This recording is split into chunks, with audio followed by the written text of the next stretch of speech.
Friends, ఈరోజైతే నువ్వులు బీరకాయ పచ్చడి చేస్తున్నానండి.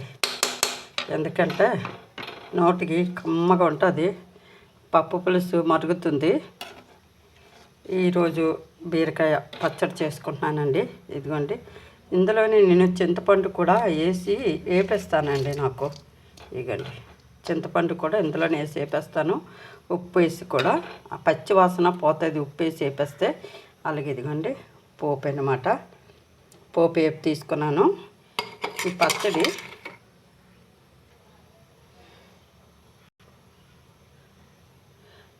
రుబ్బేసాక పోపు వేసుకుందామండి. ఇదైతే పచ్చడి రుబ్బేస్తాను ఫ్రెండ్స్ లైక్ చేయండి ఫ్రెండ్స్, సపోర్ట్ చేయండి. మీ సపోర్ట్ వల్ల ఛానల్ ముందుకెళ్తుంది. మీ ఆదరణ ఛానల్ ముందుకెళ్తుంది. నాకు సపోర్ట్ చేసిన మీ అందరికి కూడా పేరు పేరున ధన్యవాదాలు తెలుపుకుంటాను ఫ్రెండ్స్. బాయ్ అండి. ఈ ఎండాకాలంలో ఎక్కువ మజ్జిగన్నం, తర్వాత పెరుగన్నం వాటితో చక్కగా బాగుంటుందండి పచ్చడి. బాయ్ అండి. ఎల్లుల్లి రమ్మలు కాస్త ఎక్కువ వేసుకుంటే పచ్చడి మంచి రుచిగా ఉంటుంది ఫ్రెండ్స్. బాయ్.